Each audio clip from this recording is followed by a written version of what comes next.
First of all, I want to congratulate every student that is in this room today, the Masters of Accounting and the Masters of Quantitative Economics, and of course to my class.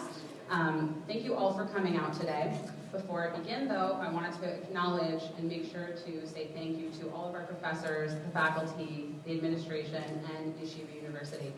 And a huge thank you to my family and friends, who many of them are here today. I could not have survived the last 2 years without you, so thank you for all your support.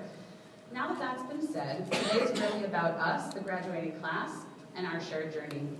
When I first thought about going back to school to pursue my MBA, I wavered back and forth, much like I'm sure the rest of my cohort did. I thought about how hard it would be to go back to school and be a student again while working full-time.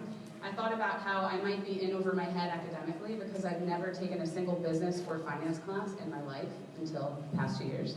I also thought about how much of my free time the degree would occupy and how I might not be as available to my family and friends or to my colleagues and in my job. But then this saying from Pirkei Avot, the Ethics of the Fathers, popped into my head. If I'm not for myself, who will be for me? But if I'm only for myself, who am I? If not now, when? I realized that I wanted the degree badly enough to silence those doubts in my head. I realized that my future was in my own hands. I also knew that with this degree, I would not only be able to do good things for myself and my own career, but that the degree would also help me to make an impact that is greater than myself. If I was going to go back to school for my MBA, then there was no better time than the present. Looking back, the past 2 years have been no easy feat, and I know that my cohort would agree, looking at them now. In fact, if I could summarize the past 2 years through a shared experience, I would have to compare it to our incredible experience at the Great Wall of China. Much like our Tarrytown orientation, taking the cable car up to the Great Wall was really fun and exciting. At our orientation, the very beginning of the MBA journey, we got a 30,000-foot view of what to expect over the next 2 years. And in taking the cable cars up to the Great Wall, we were able to see the entire wall from a distance.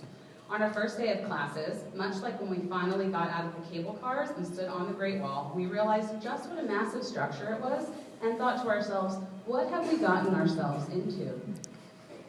No one has to laugh at that, don't worry. Once we set foot on the Great Wall, we walked for miles, up and down hundreds, maybe even thousands, that might be an exaggeration, of stairs, huffing and puffing and never more exhausted in our lives. And the past 2 years have felt a lot like our experience on the Great Wall. It seemed it would go on forever. There were challenging aspects, there were exciting aspects, we were pushed to our limits at times, but we also learned a huge amount, made some amazing memories, and had a lot of fun along the way. If I could speak on behalf of my entire cohort, hopefully they don't mind, I would say that overall our MBA experience was one that we will never forget and will never want to trade for anything else.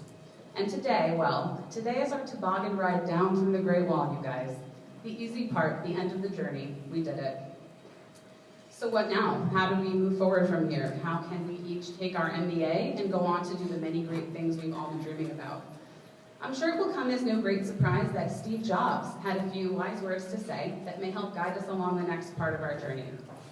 Your work is going to fill a large part of your life, and the only way to be truly satisfied is to do what you believe is great work.